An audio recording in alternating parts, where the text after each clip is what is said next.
Big LEZ'S League, an all rugby league experience. Hello and welcome back to the second episode of the Scrum. I'm your host, Big Les. I've got professional punter Aaron Macey and ex-footballer Darcy Lussick with me. He's made plenty of fuck-ups. Already missing your team list. I tell you what, start for him. I've had a fucking rough start today. I'll tell you that for free. My maths has not been great. It's just been a whole lot of fuck-ups. How are we doing, boys? I'm doing all right. Yeah, doing all right. Yeah. We obviously had a bit of a family reunion for you, mate. Was it good to see your brother for the first time in a year? Yeah. I'm sure you enjoyed it more than he did. Yeah, he loved being stuck in the traffic with me coming over. So. I heard he's the Deso driver too on the way home, so that's going to be a treat, isn't it? Yeah. So it's all good. Yeah. Let's get into the key take. Well, first of all, we'll touch on the bet of the week for you, Mace. Obviously, the Sharks head-to-head, the Panthers line. We had a bit of a fuck up when making up the reel, apparently. Obviously, Yes. You said the Warriors to get the job done. I meant with the start. It was written down with the start. There was the vocabulary probably didn't work and Tom didn't know. You wrote it to me, right? Yeah. I collected, but yeah, there's been a bit of a fuck up in the thing, so We'll count it as a bet of the week this week, but I guess we've got to be a little bit stricter on that going into the next few weeks. We'll give it to you. How did this you time. guys go with your multis? Dragons. Can't say the results. How did I No go? results. Outstanding. I'm going to fucking cop it this week. I'll tell you that for me. I can see it coming from a mile away. I fucking tell you that. But yeah, no, Dragons did me. They got pumped by the Dolphins. We'll obviously talk about it when we talk about the Dragons a little bit later on. Some of the key takeaways, though, from this week. The Broncos have come up with a few injuries. Obviously, Renault's going to be out with an MCL sprain. It's going to be at least 2 to 3 weeks. They're going to try and bring him back a little bit quicker, though, which I don't know how I feel about that. Payne Haas in doubt as well. He got a knee injury in that game against South Sydney. Reece Walsh has a leg cork. It's day-to-day. They're just sussing him out for the game this week. And then Ezra Mam's got a shoulder issue. So let's just touch on this. Brisbane. So if you go back to the grand final, I think everyone forgets that Reynolds was actually injured in the grand final. He went down. I think he played hurt. I think there was questions at the start of the season. Would Reynolds get through another season? He did just. Like, they almost won the grand final, but he did play hurt. He's already hurt week 2. They can't win a comp without him. No way can they. That's the only thing that's probably going to really slow Broncos down this year is injuries. Reynolds so important. You see Payne Haas is in doubt. If they lose either of those two, I reckon they're in all sorts of bother. And well, they've got Jock Madden there, obviously an ex-Tiger, so I don't know how good of an omen that is, but he's done well in the past when he's come in. I don't mind Jock Madden. He's probably going to be the future halfback there as well. I imagine that Renault, he might be rested for a few extra weeks. Yeah. You know, since it's the start of the season, I'd imagine there's no reason to rush him back. You know, it's a long season. Yeah, it's called picking up points. Yeah, helps on the ladder. Yeah, but they'll squeeze in but if they lose him, they're in all sorts of bother. Can we just touch on how fucking good is Reece Walsh? Yeah, unreal. He was the difference in that game. Yeah. There were some good plays out there, but he ran around 4 forwards like a little running back in the NFL, and then went past Latrell like he was standing still. When he gets it on the back of those sweep shapes, when he's at the back and he accelerates, he instantly gets on the outside of his man, and then that creates so much space. Like, just his speed is unbelievable. Could you imagine when you're sitting there, hands on knees, just in defence, and he just goes? I wouldn't even try. How quick is he? Yeah, no, it's free.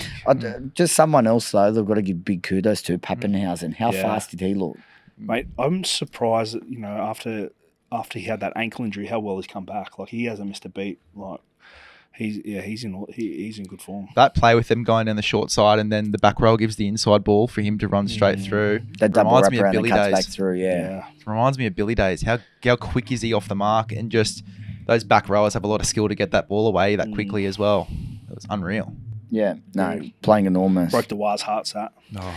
That was, very, very painful. Sure, your younger brother wouldn't be too happy with that, eh? Nah. Poor Freddie. Let's talk about the Xavier Coates try in that Wires game too. How have you ever seen a better try than that try at the end of the game? Fuck, it was a very good try, and it was right on. I thought it was the best of. That's the best I've seen. I've seen lots of these backflips and weird. There's I think saying it's the best try of all time. Yeah. I think the way that it happened. Try of all time. But I'm saying it's one of the better ones I've seen recently for sure. It's very athletic. They honestly practice that at training. Like, they get the mats out, they jump. I think even some blokes go to like the gymnastics places and stuff like that. Like, you know, the wingers are just unbelievable. Like, you think of the wingers 10, 15 years ago compared to the wingers now, it's like... They're completely different positions. Yeah. And it's the stuff that they do Like, is they're just all incredible. massive, big, strong, and athletic. I couldn't imagine you doing gymnastics just quietly. I don't know how that body's going to move, just Nah. to be honest. I'll be like that fat bloke doing those like rolls. Be hard to get you over 6 meters, so I can Yeah, tell you that. For But they free, aren't. Like, We're when you talking think, about wingers, mate, not me. Yeah. But no, when you think about wingers of today, you're like a second forward in the fact Yeah. of you're taking pressure off your line, Yeah. which is, I think, a big issue for South at the moment because they've had 2 small wingers. Mm. But you then not only just have to be like a forward, you need to be athletic where you can finish Yeah. off. Yeah, to me, they're doing an Be good incredible under the high job. ball. The most important, like I think, like when a winger gets you off to a good start on your like a kick return, Yeah, like it sets up your whole set. So, you know, I think that they're as much as this pains me to say, they're a very important part of the team. mate, massive. I think when you look at players, I'll give it like Fergo. I remember when he was at East and then Para. Yeah. When you didn't have someone like him taking up those meters, and you've got those players that eat up meters, I think like Yeah. Daniel Tupis does a really good job of it. Yeah. Mate, it takes a lot of work off your forwards, Yeah. especially when the game's tight. Yeah, you could argue that even wingers today are more important than centers are, really, like in some teams at least, but just with those kick return meters and Huge. You know, yeah. Oh, exactly. The Dolphins smashed the Dragons. It's not a result we were expecting. No. It's hectic how the Dragons can come in so well to start the season. I mean, we weren't expecting much from the Dragons this year. Obviously, we were going to expect this crescendo at one point, but to happen this 1 week after, you're looking like a Shane Flanagan coach side with intensity, will to win, stuff like that. It looked like they were just... I think you've got to be careful with some of these teams that are going to be fighting at the bottom 4, which I'm predicting the Dolphins and the Dragons to be down there. I think you've got to be very careful when those teams play each other and then they go and play a team that is decent, like the ones when they are playing against Manly, Para. Like, I think they'll flog teams like the Dolphins. Yeah, well... And if Dolphins- not, I'll be looking like Shane Flanagan next week going, what the fuck just happened? Well, give us a bit of false hope last week, didn't they? Like I thought last week they toughed it out. They sort of looked like a Shane Flanagan team. You know, nothing fancy, but they stuck it out. And then on the weekend, like that was just the Dragons of old, fell straight back into it. But you know, there's a lot of people there a lot of players there. They're so used to losing. You know, The thing I was talking to a mate, he's a real good judge of footy, and he said to me, he goes, the thing that was scary was how quick the Dragons gave up. Yeah. And I'm going to say pretty much almost everyone but Tyrell Sloan looked gone. Yeah. Even, like, usually you can rely, like, even if 12 Dragons are fucked, Ben Hunt, you go, fuck, he still played well. Ben Hunt looked awful. And that's rare. Like, I can't rap Ben Hunt enough. They look fucking awful. But anyway, enough with the negativity. Let's move on to a bit of... I mean, as much as I do want to quit the negativity, our last point here is Hastings and Ilias both being dropped to New South Wales Cup this week. You go. I mean, I don't think you should go. I think we've, talked down on Ilias enough. Let's talk about Hastings. No, but also, like, and it's got nothing to do with effort level, but they need to make changes. And I watched, like, NRL 360, I thought made a massive point of it, and they said he isn't the player that's controlling that team, and your halfback should be. And so there's obviously issues going on in the background. Like, everyone's spoken about it. It's clearly happening. Whoever comes in, it's going to be really hard for this kid who's been playing New South Wales Cup. How's he going to step into this 7 position and go, I'm controlling a team? Because Cody Walker, in my opinion, has never been a game controller. He's he's a freak at playing off the cuff. For them to be a real life chance of doing anything in the top 4, they need someone who's a game controller to take that team and say, this is what we're doing, and let them play off the cuff footy. Like Reynolds. Yeah, I wonder where did he go?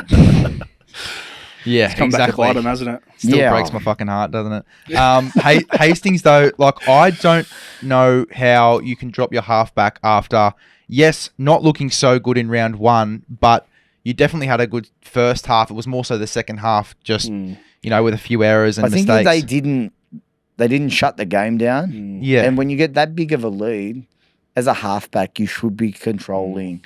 You should be kicking those corners, and you should like you know what, the Cowboys, when you do let them get on a roll, they're very good at scoring points. But is it the right call to make 2 weeks into the competition? Well, I thought it was just so weird signing Cogger and not starting him in half. It was a weird one. I think I've got massive question marks on the Newcastle coach, but I don't like that. They can't win the comp with them as the halves. Well, they can't win the comp full stop. Yeah, but what's the 5'8" name? Tyson Gamble. Yeah, Gamble, yeah. Like Gamble and Hastings, like, you know, they try hard, but they sort of lose their head a bit sometimes. The game management hasn't been great, but I thought that game was really bad. But that's the thing, though. Like, if I was being hypercritical on the halves, you know, in these games, I'd say that, and no disrespect to Gamble, he's a great player when he's on, but I'd say that he was probably in the worst form when you compare Hastings and Gamble. I think Gamble's more of a 5'8" to where the other two are the more halves, so I think you had to switch one or the other. He's in charge of the game management, isn't he? Yeah, he's a game manager, and I think Cogger is as well, so I think they've switched to see if it works. We'll see. We'll definitely. They're not missing Dom Young much at all.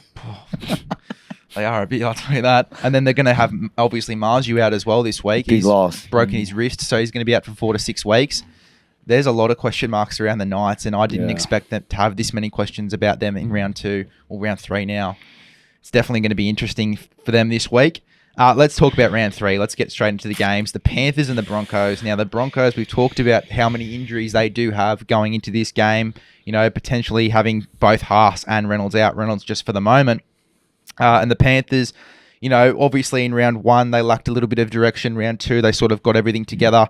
I feel like they're really starting to get a bit of momentum behind them. So it's definitely something that I'd be consider, you know, hopping onto a Panthers big win here. The line is 8.5 and wins at this venue. Penrith at home win 60%. Broncos away win 44% at Bluebet Stadium. I thought the Panthers looked a little bit like the Panthers of old last week. They actually looked like a team that could attack. Put points on. They look like the Penrith you want to watch. I think with those players out, like unless Reece Walsh can pull off a miracle, which I think it's a job too far here. I think 8.5. Yeah, I'm very happy with that. I think it's a bet. I'm labelling it. I like Penrith here big time. Yeah, I think the Panthers are sort of getting over that hangover they sort of had after the World Cup Challenge and whatnot. I thought they did look good in periods against the Eels. I think in the first half they were down in the Eels half 80% of the 80%, and I think they only come up with 3 tries or something. So, but I think being back home this week, I think they might click into another gear. Obviously, Broncos a couple of injuries, so yeah, I'm happy to go the Panthers minus 8.5.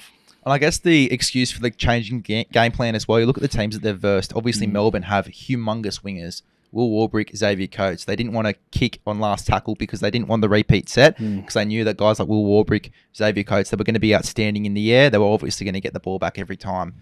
Going up against the Eels, you obviously have a back rower playing centre, but you also have 2 quite smaller wingers compared to Melbourne. So obviously they were very happy to put the ball in on last tackle and they looked much better. Going up against the Broncos, they've got smaller wingers again, obviously Jesse Arthurs and Dean Mariner.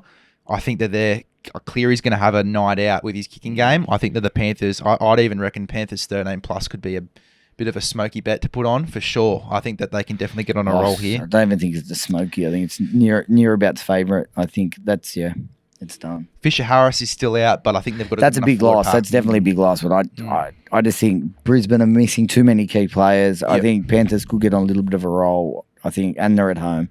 Too good. Yep, I agree. Warriors and Raiders. The Warriors have the minus 6.5 line. Raiders plus 6.5. Wins at this venue. There's been no games at this venue. It's a new stadium built in Auckland, so it's a fresh record here. In Christchurch, I think. Yeah, Christchurch, exactly. But no one's played at this stadium yet, so it's pretty much a clean slate. But you know how good Warriors are in New Zealand. Sticky's Raiders. Mate, I had them in my 8 at the start of the year. I got a little bit of stick from you guys. Yeah. But I think they're going all right. Like they've knocked off 2 quality sides so far. Yeah. They lost Whiten, so everyone's sort of... Oh, that'll do me. I want to go home. Look, you can only play who's in front of you, can't you? But I think they lost Whiten and everyone started writing them off. But I know what Ricky's like. Like his whole preseason and everything would have been us against the world. You know what I mean? He's good at bringing a team together. But I guess the Warriors, this is going to be a good test for the Raiders this week. Warriors obviously 0-2. Had that great first half against Cronulla. Yeah. And then fell off. That was really disappointing. And then they had that game against Melbourne. That was a quality game. They had like a little bit of a slowish start, but then fought back. Yeah. They were the better team on the night. Yeah. They even, I think, Bellyache come out and said, we're blessed to win. I think they're definitely the best team to be 0-2 right now. Yeah. They've been The thing with the Warriors, they unbelievable. need to work. They need to put a full 80 minutes together. Like they sort of drift in and drift out. They sort of they beat themselves. I think sometimes they don't. Other teams don't beat them. They sort of just let themselves down. But I think back home, new stadium up there in Christchurch, and like the thing is, they're desperate. You don't want to start 0-3. Mate, that's a nightmare. So I the Warriors are a think good bet. this could be the lock game of the week. Yeah. Straight out is just, I think, a living, breathing, and they should cover the line. Yeah. Honestly, they could put a cricket score on the Raiders. I think Warriors stand in fullback at the moment. Tane Tuiupiki will just tear them to shreds with his ball playing as well. He looks terrific. In that first half of that Storm game, he was tearing Melbourne to shreds. Set up that try for DWZ. It looked like the easiest, softest try I think I've seen Melbourne let in a while. I think that Tane Tuiupiki could tear them to shreds for sure. So great pronunciation from you. I like that. Well done. I'm trying. Warriors. So we're all in agreement here. Yeah, Warriors for me. Roosters, Rabbitohs. Me and Mace are going to go to the game. Obviously, he's in the Chairman's Lounge. Thanks for the invite. The line is the line. Cheers, Mace. Yeah. The line is 2.5. Win at the venue is 64% for the Roosters at Allianz, 32% for South Sydney, even though South Sydney do claim it is their home ground. What are we thinking here? No, yours is out west. Fair enough. What are we thinking? I'm going to let you start, Darcy. Kick off. Look, I can't back the Rabbitohs at the moment after what I've seen from them. I think they're I think there's big issues there at the Rabbitohs. I think there might be more issues out there than they're letting on. Roosters, a couple of injuries this week, but I think the class will get them over the line. So I'm going to go the Roosters -2.5. Yeah, Nice. I can't work out why Robbo dropped Sil Wong. I reckon Sil Wong could be one of the better back rowers in the comp. And he always seems to go back into New South Wales Cup and be the best player in New South Wales Cup. He's as just well. an absolute freak. I'm surprised he's being dropped to number 20 or 22 or wherever he's put him. I'm surprised he's not in the side, but outside of that, I love Connor Watson being back at 14. I think he should have been there both weeks, personally. I think he'll be explosive coming off the bench, and he's a really good impact hooker. Angus Crichton returns this week too. Angus Crichton returns. Look, one thing East have is a lot of depth. And as much as they were a little bit disappointing against Manly, I said it the week before, I was not confident. Manly at Brookie, I think they've got a far better team. They were disappointing, but they only went down by 7. This game's just always scary to tip in because I think you can almost throw form out the window and whoever shows up on the night. Yeah.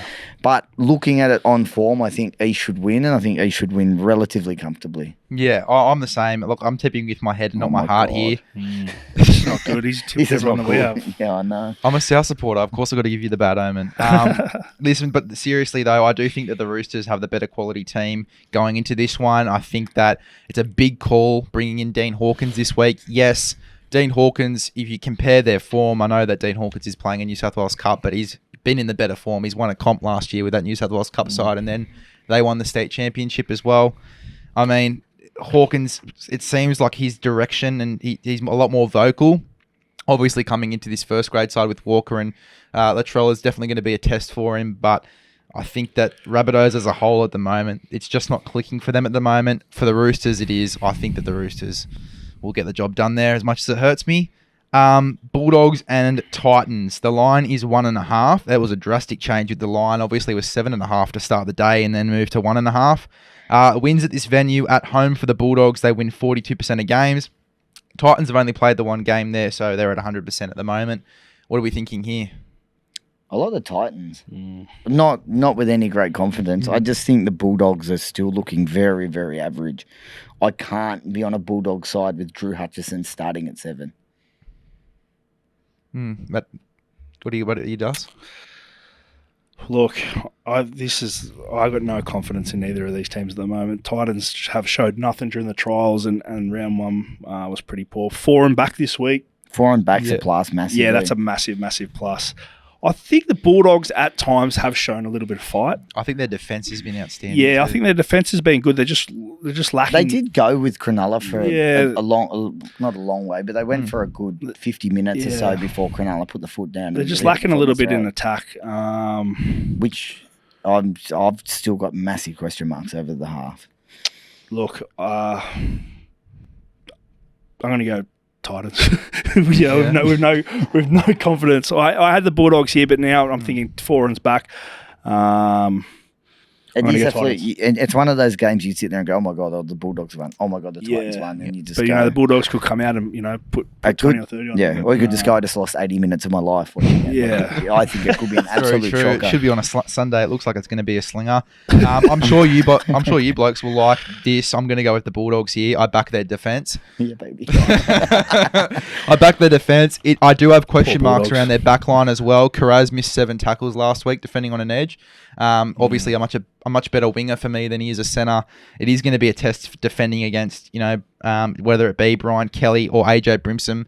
Brimo is tough as nails as well. Defending, whether it be Kiraz or the other centre as well is going to be tough. I will say one thing though. I would love to see Drew Hutchison put on 5 kilos and play in the second row.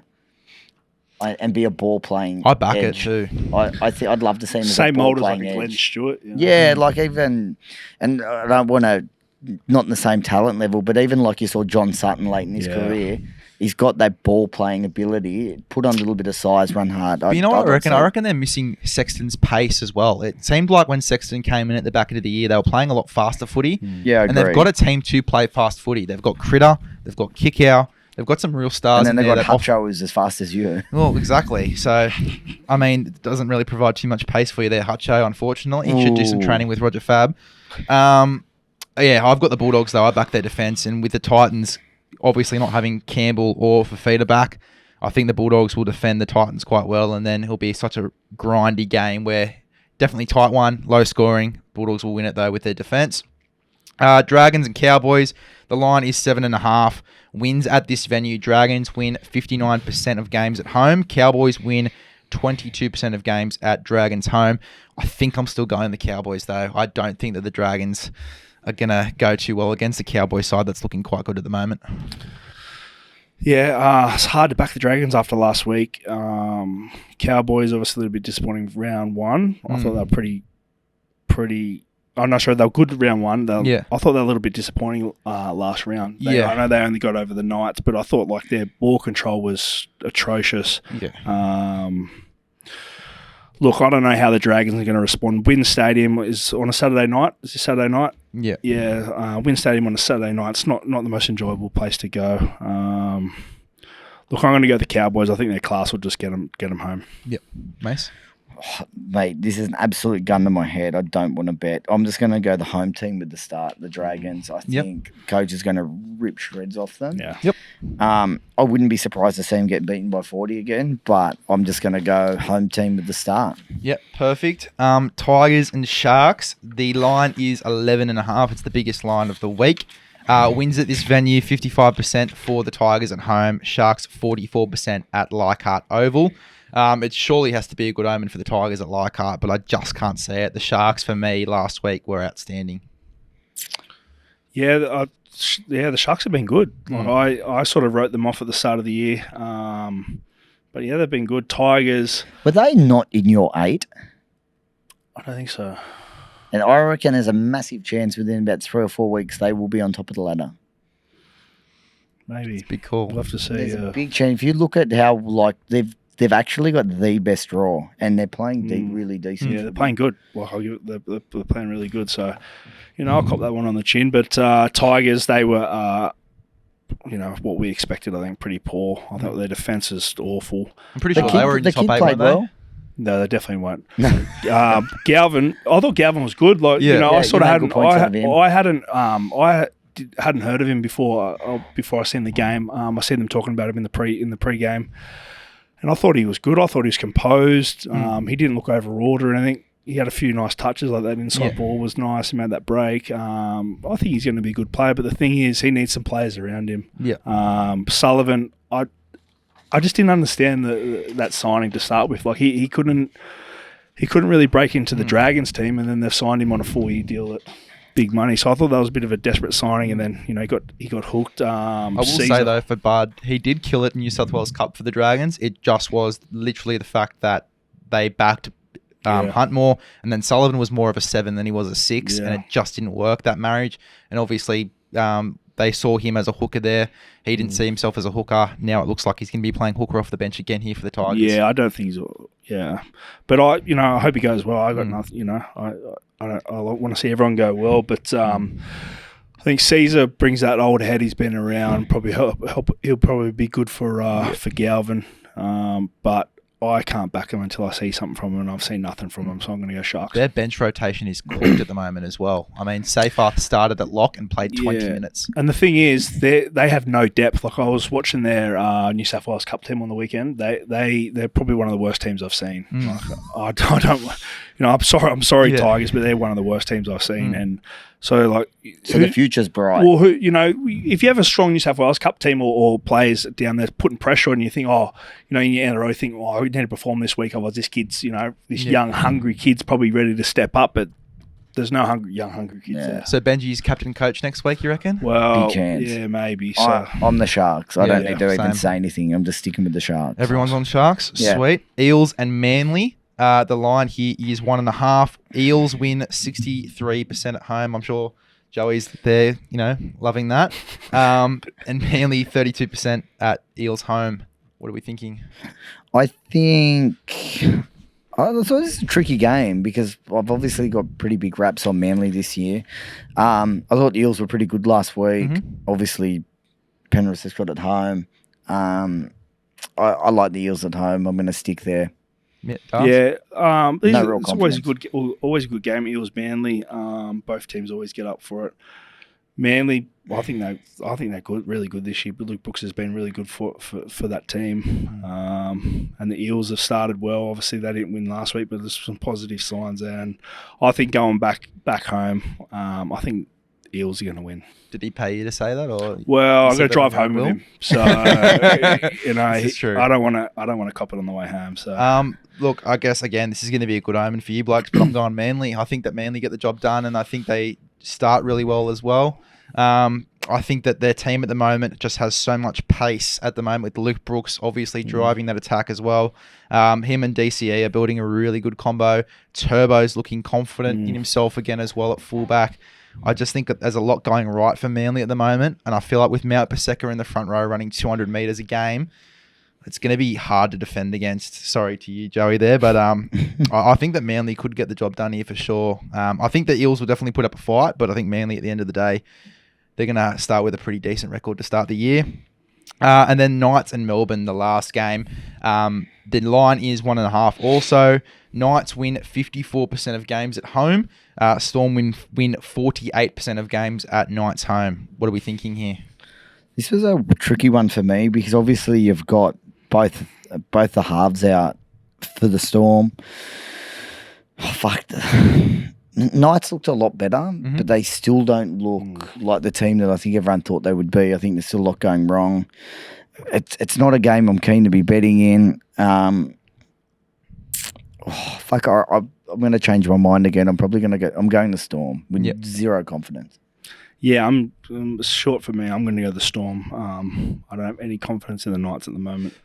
Like I said before, until I see something from them, I can't really back them. So. And that's big for us, especially with Melbourne missing both Jerome Hughes and Cam Munster this week. Cam Munster's injury is just so confusing. Slips in the shower, and now he's out for indefinite period. Don't know when he's going to come back. And obviously Hughes with this suspension, 50-50. But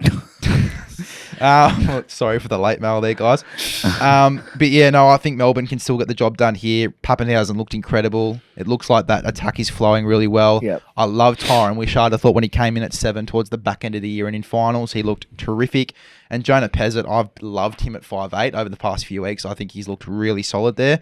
And I think with him there as well, I feel like him and Hughes have combined well. And I feel like him Him and Wishart will combine well as well. Both really solid running games. And Pezzett can be a bit of an organiser as well, with Wishart being the more X-factory guy. So I think Melbourne do have a lot more worked out, considering they do have both their halves out. And I think they do win this game. Let's get into our scrum multis. For me this week, I've got the Panthers to win head-to-head. I've got the Manly Seagulls to win head-to-head. I've got James Tedesco to score any time. I thought he was terrific last week. And I've got Tom Trbojevic to score as well for Manly. I think that he looks confident in himself. Again, we were saying it before. I think that he definitely scores a try against the Parramatta Eels. And that's $12.50 on the BTFU hub. We'll talk about that in a second. But first, Das, what's your scrum for this week? Yeah, look, I've just got a nice, easy, guaranteed one just to get the punters home here. I've got the Warriors head-to-head. I've got the Eels -1.5. And I've got the Cows -6.5. That's paying $5.10. So get a couple of dollars on that and take your missus out for dinner. Well, mate, I'll tell you what, mate. You like the lines here. Lucky they kept you out of Vegas, Mace. Oh, that was good. That was good from you. I'm real proud. That was a proud like that moment. That's good, yeah. I am 1 from 1 technically. So I'm gonna go Panthers -8.5. I think they'll get the job done with the plays out of the Broncos. Warriors -6.5. I think they could really put the foot down. And the Sharks head-to-head. I think they'll just get the job done. And that comes to $4.50. Yeah, really good value there as well. And I think that the Panthers have to be a sure thing against the Broncos, who have got a few guys out. Mate, this is my scrum, not yours. Very true. Very true. Thanks for hopping on again for another week, guys. Make sure to put those bets straight on CrossBet. You go to the BTFU hub. It is 1 click away, guys. 1 click away. They couldn't have made it any easier for you. The BTFU scrum multis this week. I think that we're a good chance this week, knock on wood, they get up. If you want any other content from BTFU, the YouTube obviously has earlier today coming out the show with no name. They interviewed Joey Lussick. It was a great show. Tell you what, sitting on the sidelines, Mace, there's definitely a few laughs in there. It was entertaining. Very entertaining, and obviously a brotherly reunion, which was nice to see for you there, Das. Yeah, I'm glad my misfortune can bring a smile to people's faces. Yeah. And soon we're going to have a market on the Curtis Scott fight, so that'll be good. Yeah, get that up. It'll be $1.10. Subscribe to the YouTube, guys, and we'll see you in the next one. Chances are you're about to lose. For free and confidential support, call the number on screen or visit the website.